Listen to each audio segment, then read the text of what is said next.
itu orang-orang tuh bebas berkreasi. Even sekarang nempel pisang di lakban, that's art. Iya. Bisa bernilai miliaran dan itu kayak apa sih gitu kan? Ini besok wis coklat gitu. ya besok basi. Pisangnya besok wis coklat.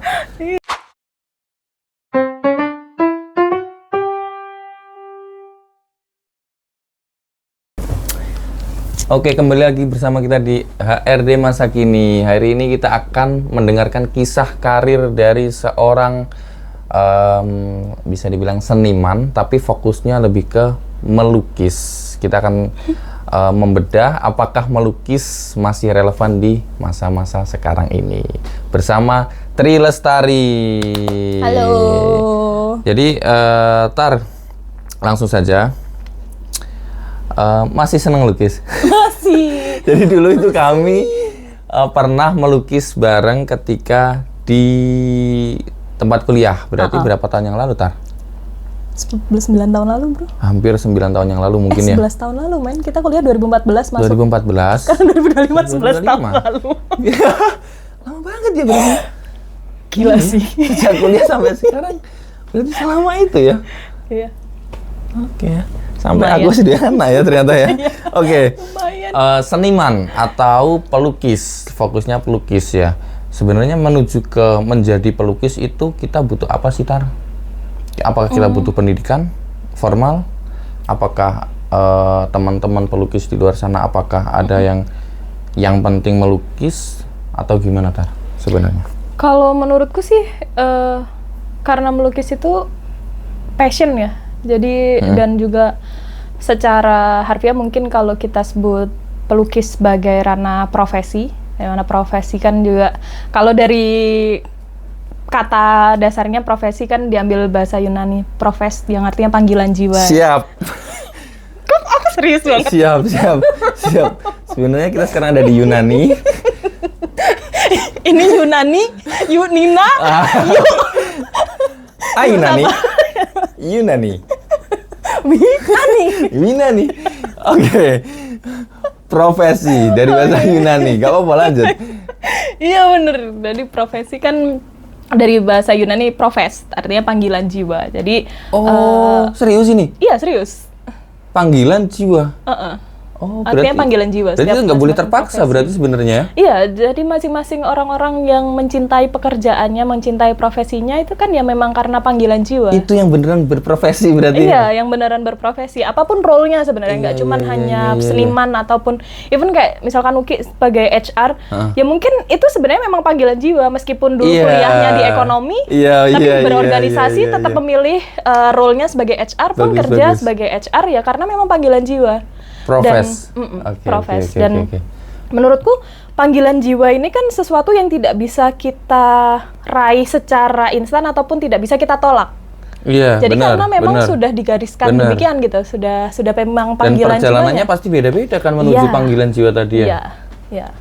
Jadi selain passion, menurutku menjadi seorang pelukis itu ya memang panggilan jiwa gitu. Berarti nggak selalu harus kuliah dulu? Kalau misalkan sekarang sih nggak ya, tapi kalau misalkan teman-teman memang ingin menjadi atau mungkin mendalami keilmuannya. Jadi karena memang mungkin berbeda ya seniman-seniman yang lahir memang dari akademisi atau mungkin seniman-seniman yang memang tangannya itu emang udah tercipta jadi seniman gitu, atau memang yang it's perfectnya seniman lah. Iya, kayak sentuhan kuasa itu beda gitu kan, gitu. Atau mungkin memang kalau misalkan kayak aku kan nyebutnya aku sendiri kan seniman amatir ya, hanya berkesenian atau melukis itu hanya sebagai hobi aja, gitu mungkin awal. Bukan belajar dari akademik lah ya? Iya, tapi di perjalanan juga harus tetap belajar. Nah, karena kalau misalkan yang membedakan biasanya seniman otodidak, mungkin ya nyebutnya seniman otodidak atau seniman yang lahir dari akademisi, biasanya proses dalam teknik. Jadi teknik melukis itu kan banyak ya, Ki ya. Nah, goresan-goresan kuasnya itu bakal kelihatan berbeda. Terus juga teknik warna, pencampuran warna kayak gitu-gitu. Nah, biasanya kalau misalkan akademisi akan lebih bagus secara komposisinya di sana, tapi biasanya ke seniman amatir itu kreativitas atau konsep biasanya yang dapat itu. Karena mereka kan biasanya lebih bebas ya, nggak yang ada di keilmuan tertentu yang harus diikuti, itu kan nggak ada kan mereka kan. Iya benar. Maksudnya otodidak tuh biasanya dia melewati batas-batas kaidah-kaidah pelukisan gitu. Nah, sedangkan kalau misalkan kita pelukis yang dari akademisi, lebih secara keilmuannya dia lebih kafah juga, lebih memahami banyak hal, perteoriannya, sehingga menciptakan suatu karya itu juga backgroundnya matang gitu loh, secara keilmuan. Gitu terus sih. Biasanya ada historisnya juga kan yang dipelajari di situ pasti kan. Jadi sebenarnya masing-masing punya uniqueness-nya masing-masing. Kekuatannya masing-masing gitu ya. Kalau bicara tentang pelukis yang mungkin di luar sana ada, atau teman-temannya tadi ada pelukis yang memang fokus untuk melukis. Sebenarnya dulu omku itu pelukis, Tar. Oh iya? Sebenarnya. Ini serius sih, serius. Beliau itu, kami itu backgroundnya kaligrafi. Tapi beliau pelukis. Kemudian, itu aku SD. Berarti perkiraan tahun, kita SD perkiraan tahun berapa, Tar? 2006 ya? Berarti sudah 2000-an ya? Di tahun 2000-an, itu beliau ngerasa lukisan nggak laku. Oh iya. Kalau nggak orang yang punya nama, itu nggak bisa ngejual lukisan gitu. Akhirnya beliau merasa kayaknya nggak iso deh ngelukis. Beliau tetap seneng melukis, tapi mau cara menguangkannya gimana gitu kan. Itu waktu itu kan belum ada NFT juga kan. Bener. Tapi itu problem yang sampai sekarang sih masih kayak gitu sih. Sampai sekarang masih ya berarti ya? Di dunia mungkin, apalagi pertumbuhan pelukis tidak selaras dengan pertumbuhan kolektor. Jumlah kolektornya itu semakin menurun, jumlah pelukisnya semakin naik. Jadi orang-orang oversupply nih kita. Iya, orang-orang masih banyak yang seneng lukis, masih seneng lukis, tapi kan orang yang mau beli kan wis nggak ada ini sekarang. Terus juga budaya untuk apresiasi seni itu kan sekarang ini ya. Sangat-sangat Jadi kayak bagi orang-orang sekarang untuk mengapresiasi seni itu cukup datang ke galeri, ngefoto, post di Instagram, just it gitu. Mungkin karena ada foto kali ya? Iya, ya itu membuat makna dari lukisan itu juga berkurang gitu. Terus juga karena itu juga tadi kayak misalkan seniman otodidak juga banyak yang diakui, di mana semua orang sekarang bisa jadi seniman. Betul. Jadi ya itu tadi akibatnya oversupply dan hanya orang-orang terpilih yang mungkin memang bisa terkenal atau bisa jadi besar. Bahkan orang yang besar pun ya memang ini ya nggak benar-benar terkenal secara umum ya. Iya. Siapa yang bikin itu, Tar? Si Garuda di IKN itu? Siapa, seniman Bali ya? Ya. Nyoman. Ya, Pak Nyoman. Jadi Pak Nyoman itu ketika bikin kerangkanya itu, baru dia mulai naik, baru dia mulai Pak Nyoman itu adalah seniman gitu kan. Padahal beliau sudah lama banget, sudah usia segitu sekarang. Karyanya sudah sangat banyak. Tapi teman-teman yang non seni akhirnya baru tahu sekarang. Itu untuk orang sekelas Pak Nyoman. Sedangkan untuk orang-orang yang kayak kita yang melukis saja, ya mungkin di lokal gini sudah diketahui orang lukisannya itu sudah senang mungkin ya. Iya. Berarti nggak bisa ya, Tar ya, melukis menjadi pekerjaan utama ya kayaknya. Kalau misalkan sebenarnya basic kalau kita ngomongin bisnis ya, bisnis seniman nih, bisnis lukisan kayak gitu. Selama kita punya market itu bakal aman. Jadi kalau misalkan banyak sekarang yang PD full time seniman itu karena memang sudah punya kolektor tetap atau pelanggan tetap. Iya. Jadi biasanya teman-teman seniman itu kan berkegiatan seni itu bukan cuman yang keluar dari dia, tapi berdasarkan apa kebutuhan dari orang lain. Oh iya. Jadi commission work kayak gitu misalkan, tuh banyak. Desain interior gitu-gitu kan juga lukisan juga ya kadang-kadang. Terus juga kayak misalkan ya itu kalau misalkan seniman udah punya kolektor atau pelanggannya, biasanya dia yang akan minta gitu, kayak misalkan banyak itu commission work itu dibuatin potretnya sekeluarga, itu kan ada repetitif lah, terus habis itu kayak direkomendasikan ke teman-temannya. Terus juga beberapa lukisan yang sering commission work itu misalkan kayak lukisan hamparan padi, panen, ayam jago, ikan hamparan koi padi mesti kok gitu. di ruang tamunya orang-orang kaya kok mesti ada ya? Iya ya. Hamparan padi itu pasti di lukisannya orang kaya, padahal mereka nggak mungkin pernah bercocok tanam. Aku akan bikin lukisan hamparan padi. Oke. Lukisan berikutnya hamparan padi, dan itu mesti nggak mungkin kayak kanvas kecil gitu, enggak ya? Iya. Kanvas gede. Tapi itu padi, gitu. menunjukkan wealth-nya si orang itu ya, karena lukisan tuh misalkan kayak kisaran lukisan orang-orang itu kayak lukisan tadi 2 meteran ya. Harga lukisan itu kan puluhan juta segitu itu, puluhan ratusan juta gitu. Jadi kenapa dia dengan bangga juga naruh di ruang tamu, yaitu menunjukkan wealth-nya dia. In other hand, dia memang suka mengapresiasi seninya itu. Kalau bikin 2 senti cuy ngono ya. Tapi ngobrolin tentang 2 senti ya. Sekarang kan ini kemarin aku lihat beberapa video tentang modern art. Menurut tadi gimana modern art? Art kan juga mengikuti zaman ya. Nah, mungkin di modern art itu lebih bebas lagi. Jadi tadi ya lepas dari kaidah-kaidahnya, lagi dengan modern itu kan banyak kalau misalkan ngomongin berkesenian dalam konteksnya kebudayaan ya.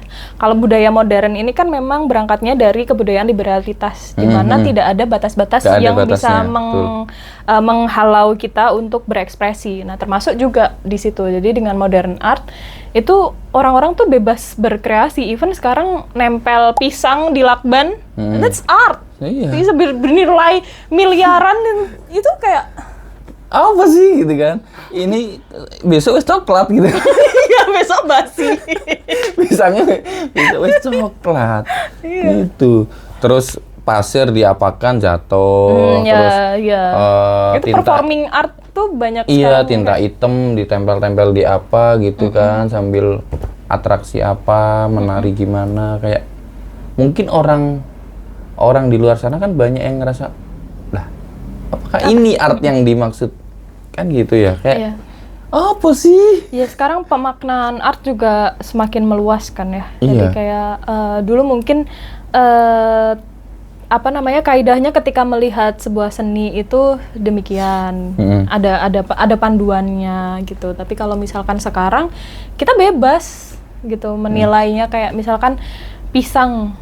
Tadi tuh interpretasi masing-masing orang kan juga berbeda-beda ya, dan penilaian apresiasinya pun juga beda-beda. Jadi menurutku di modern art sekarang menunjukkan era kebebasan tadi sih. Jadi semua orang bebas berkesenian, pun juga orang-orang bebas menikmati seni. Iya.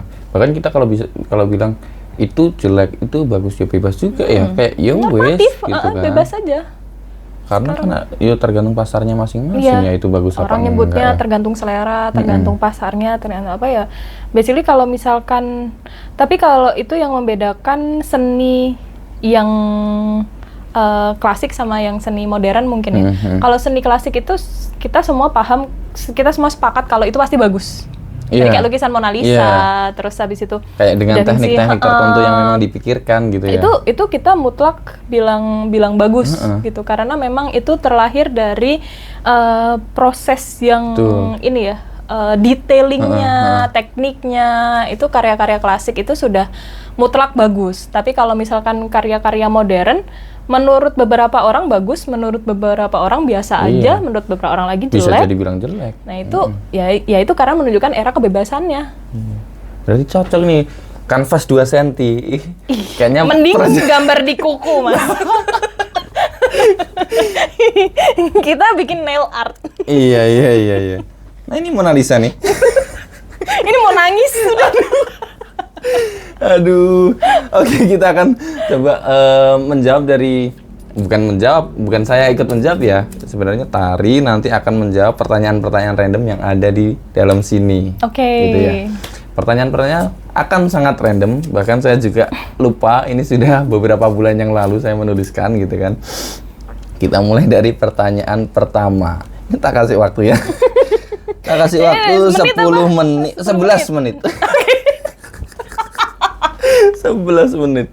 Tambahan waktu. Nah, baru pertanyaan pertama kok sudah aneh gini ya.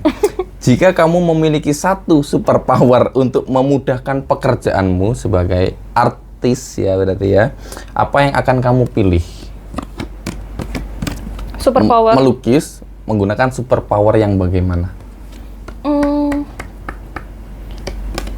I wish aku punya tangan 10 pasang nih, 5 pasang nih, 10 nih berarti.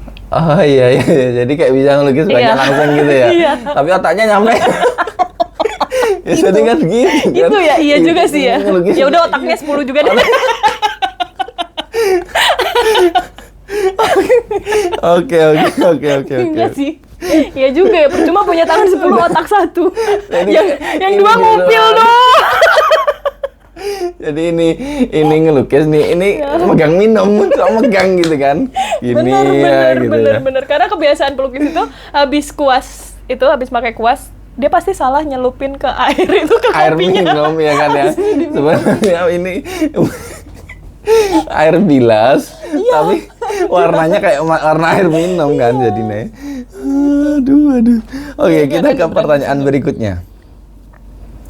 Siapa mentor paling berpengaruh dalam perjalanan karirnya Tari? Karir apapun ya, karena kan mentor itu bisa jadi untuk mentor hidup dan mentor lainnya.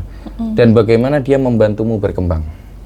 Seorang mentor bagi Tari adalah siapa? Kalau mentor selama melukis, ada namanya Pak Joko, guruku SMA. Sapardi Joko. Sapardi Joko. Apa itu ya? Itu siapa kan sih? penulis. Oh, itu penulis. Sorry. Pak Joko ngapunten. Ini Pak Joko guruku biologi SMA. Yang mengajakku untuk melukis. Jadi long story short, aku ketemu beliau waktu pameran PSLI, Pameran Seni Lukis Indonesia di Surabaya tahun 2022. Pas COVID berarti? Udah selesai. Iya. Pasca COVID banget. Paling itu pameran pertama setelah COVID. Setelah COVID, baru aktif lagi. Nah, di situ aku datang ke pameran itu terus ngelihat beberapa. Nah, ketemu sama beliau. Nah, setelah ketemu sama Pak Joko itu, akhirnya karena aku suka ngelukis juga, beliau kan juga tahu. Terus habis itu aku dikenalin sama seniman-seniman yang ada di Surabaya. Komunitas-komunitas seni yang ada di Tapi Surabaya. emang Pak Joko siapanya seniman-seniman itu? Ya dia satu community kan. Oh, Pak beliau Joko kan, juga pelukisnya di situ. Dia juga punya galeri lah di Jombang dulu sampai sekarang. Terus juga di HP melukis. Juga ada galeri kan di HP. Di HP setiap orang kan ada galeri. Oh, enggak gitu galerinya ya. Modern art. Modern art galeri HP, men. Oke. Nggak salah sih. Punya galeri. Nah, aku malah langsung tertarik. Galeri itu kayak sebenarnya gimana sih? Simpelnya adalah ruang pamer. Tapi milik kita sendiri. Selalu ada di situ. Maksudnya nggak kayak kan kita bikin pameran nggak kayak gitu ya. Tapi ini memang galeriku. Kalau kalian pengen lihat lukisanku ya ke sini. Oke, Pak Joko terus. Kalau misalkan dari pelukis sih itu ya yang pertama karena membukakan jalanku untuk ngelukis dalam ranah mungkin komersil ya. Kalau dulu kan kita cuma ngelukis jasa hobi dan hanya dinikmati sendiri ataupun teman-teman gitu. Mentok paling diposting di Instagram, like-nya pun paling cuma 10 atau 7. Itu pun second account ini. Itu tuh second account 2. Namanya second account kok ada 2? Second dan third account. Second and third. Yang 5-nya keluarga. Sisanya 3 tuh buzzer. Aduh. Gitu kan. Terus kalau mentor hidup sih ya ibu sih. Oh. Kenapa? Ya karena ibu saya. Enggak, kan ibu Anda jadi mentor saya juga kan bisa. Boleh, boleh. Oke. Karena lumayan deket sama ibu dan setiap ada apa-apa kan selalu ceritanya ke ibu ya. Jadi kayak dan dia bukan tipikal ibu yang harus ngedikte anaknya kayak gimana gitu. Tapi dia enak buat sharing gitu loh. Jadi nggak judgement. Kayak ibu tapi sahabat gitu ya. Yoi. Namanya? Nggak usah. Berarti ibu ya kan, karena setiap orang itu deketnya nggak selalu sama ibu, nggak selalu sama bapak, kadang sama mbah, kadang sama pembantu, iya kan? Kalau sekarang apalagi ya, itu kan laki-laki perempuan sama-sama kerja, mbahnya nggak mau ikut serta, akhirnya pembantu gitu kan? Oke. Mentor hidup, mentor seni. Kalau sekarang bekerja, ada nggak sosok yang kayak gitu juga? Menemukan sosok kayak gitu juga? Atau belum sampai yang seberdampak itu mungkin? Belum ada mungkin? Kalau mentor yang ini banget sih, enggak ya. Tapi dulu waktu di 2015-16 itu kan aku sempat join startup competition ya. Oke. Next Dev dulu yang itu. Zaman kuliah dulu, dan dari situ dapat mentor-mentor juga kan. Salah satunya Alamanda Santika yang dulu ex-nya Gojek. Bikin dinar itu, terus juga Mbak Stefani, anaknya Hermawan Kertajaya, salah satu top marketer itu. Oh, yang bikin lagu Itu Stefani Putri. I love you 1000. I love you 1000. You see 1000. Yes, 1000. I love you 3000. 3000, bro. Aduh, maaf salah. Oke. Itu beberapa mentor-mentor yang dulu mungkin aku ngerasa inspired dari mereka itu spiritnya sih. Jadi termasuk ini kan tokoh-tokoh women in tech kan. Jadi kan mungkin industri teknologi kan banyak didominasi sama cowok-cowok ya. Iya. Nah, gimana Terus beliau-beliau ini tadi tetap bisa menjadi keep up. perempuan yang ada di top gitu ya. Iya, itu lumayan inspiring sih. Jadi mungkin ya bisa dibilang itu, cuman kalau sebagian besar banyak inspired-nya itu beberapa tokoh kayak misalkan Marty Kagan.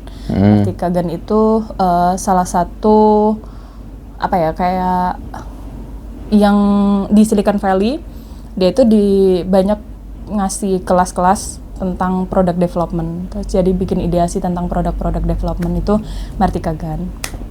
Itu mungkin. Untuk urusan kesenian ini, menurut Tari masih layak nggak sih diperjuangkan?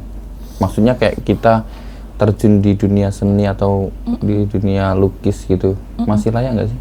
Menurutku masih ya. Jadi masih worth it untuk diperjuangkan ya. Karena di satu sisi aku nganggap seni itu kan sebuah media untuk kita berekspresi, media kita bersuara. Nah, itu yang menjadi urgensi utama kenapa seni masih harus tetap ada dan diusahakan gitu. Buat aku secara personal. Karena banyak hal mungkin yang tidak bisa aku suarakan baik konteks visual apapun. atau kok visual apa ya? Secara Audio lisan, gitu ya misalkan ya. Mungkin seni adalah salah satu media yang menurutku paling leluasa aku bisa berekspresi sebagaimanapun aku gitu. Itu satu. Terus juga kalau menurutku seni itu akan tetap ada, apalagi kalau sekarang kayak pemaknaan seni kan juga semakin luas ya. Apalagi sekarang ada seni hidup masa bodoh. Apa-apa sekarang diseniin gitu. Diseniin gitu. Tapi kalau misalkan seni rupa, lukis itu menurutku everlasting sih selamanya. Kayaknya iya ya. Kan wis dari zaman Yunani. Yunani? Ainani? Yunani? Nah, maksudnya dari dulu kan kita belajarnya itu bahkan dari gambar-gambar di gua-gua gitu. Itu kan salah satu seni juga ya. Berarti memang seni selama itu usianya ya. Sampai sekarang ada dan kayaknya memang bener sih. Bakal tetap ada sih ya. Cuma kalau dikomersilkan ini mungkin yang agak susah ya mungkin ya. Iya. Ya, aku anggap salah satu legacy yang bisa aku tinggalkan kayaknya ya dari seni ini deh, lukisanku mungkin ya yang bakal orang ingat. Kayak misalkan mungkin kalau omonganku, jangankan orang lain, aku aja lupa gitu kan. Iya benar. Paling yang inget ibu paling. Nah itu. Sama vendor. Biasanya gue janjiin itu pasti nggak mungkin lupa. Nggak mungkin lupa itu. Bahkan detailnya pasti inget itu. Iya. Kita sendiri yang lupa malahan. Itu sih paling. Terakhir, kalau untuk teman-teman di luar sana, barangkali ada yang pengen berkecimpung di dunia kesenian, khususnya ke pelukis ya atau melukis. Kalau dari Tari, apa mungkin ada kalimat-kalimat yang perlu disampaikan mungkin? Apa ya? Mungkin kalau teman-teman yang mau terjun menjadi pelukis gitu, atau mungkin sekarang sudah hobi melukis dan pengen ke komersil. Oke, sementara itu. Silakan. Oh, durasi. Ya, itu tadi. Enggak, silakan. Apa ya kalau misalkan 10 menit loh ya. Udah kayak debat capres. Waktu dimulai setelah Anda mengucapkan. Silakan. Langsung tertidur. Silakan. Kalau mau jadi pelukis sih mungkin yang dijaga apa ya? Semangatnya, apinya yang kayak kadang soalnya karena kita ini kan kayak misalkan aku menjadikan seni ini hanya sebagai hobi ya. Oke. Jadi kadang awalnya. Dan itu based on mood banget. Oh. Jadi Nah, sedangkan kalau misalkan kita dalam konteks profesional nggak boleh dong. Kerja hanya kalau mood doang. Iya, bener ya. Meskipun malas tetap tetap harus dijalankan. Jadi sebagaimanapun bisa harus tetap menjaga semangatnya, jaga apinya, jangan sampai padam. Oke. Iya sih, memang konsistensi ini. Ya. Ubur-ubur ikan lele. Sementara itu, terima kasih. Sampai ketemu di video-video selanjutnya. Terima kasih. Thank you.